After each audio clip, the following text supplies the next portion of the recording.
Hello and welcome to another HanDrinksSolo wine info video, and today we are talking about the Piekenierskloof Tannat 2021, which was made by winemaker HENDRIEN. Now it's worth noting that it was HENDRIEN who took gold medal at the London Wine Show 2022 for the best wine to come out of South Africa, and in this case the wine that won her the award was the Piekenierskloof Bergendal Old Vine Chenin Blanc.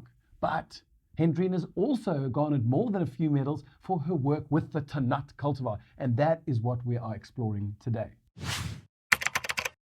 Tannat is a grape that is indigenous to the south of France, specifically in the Madiran AOC, where it is the dominantly planted grape. But just like Malbec was adopted by Argentina and Chenin Blanc was adopted by South Africa, so Uruguay is actually the country where Tannat is now most commonly planted. It is pretty much referred to as their national grape, and it makes up about 30% of their national vineyard. Tannat came from the south of France to Uruguay with a whole influx of Basque immigrants in the 1800s. But there was one man in particular, a viticulturist called Pascual Harriague, who really recognized the potential for Tannat in the warmer Uruguay climate. And so he promoted it and planted it and vinified it. And really this transformed the Uruguayan wine industry to the point where today, in Argentina and in Uruguay, it is sometimes just called Harriague. The Uruguayan government, to show their appreciation for his legacy, have named Pascual's birthday to be National Tannat Day in Uruguay.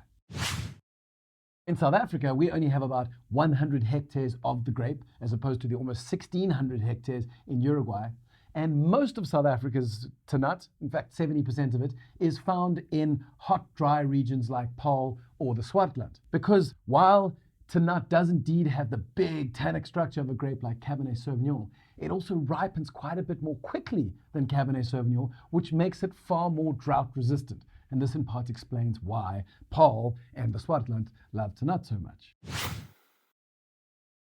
If there was a textbooky or Google search answer about what Tannat tastes like, it would have to include terms like full-bodied, highly tannic, richly colored, with notes of red raspberry fruit. But we don't drink wine from a textbook. And so if you want to figure out what a grape really tastes like, you kind of have to look at the various regions around the world where this grape is vinified and drunk. So if it were from Madiran AOC in the south of France, then it almost certainly would indeed be highly tannic, richly colored, boasting those bright, sometimes tart red fruit notes. And to give you an idea of just how tannic we're talking, you should know that in Madiran, sometimes a big structured grape like Cabernet Sauvignon is used to blend into Tannat to make the end wine softer. That should go some way to explaining the level of tannin that we're talking about.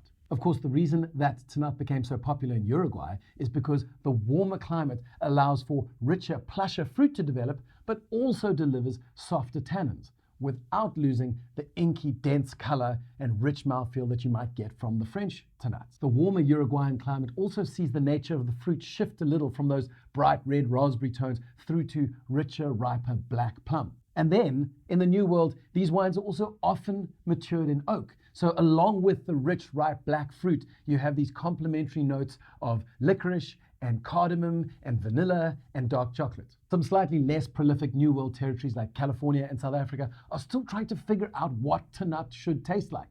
So let's quit theorizing and taste the wine in the glass.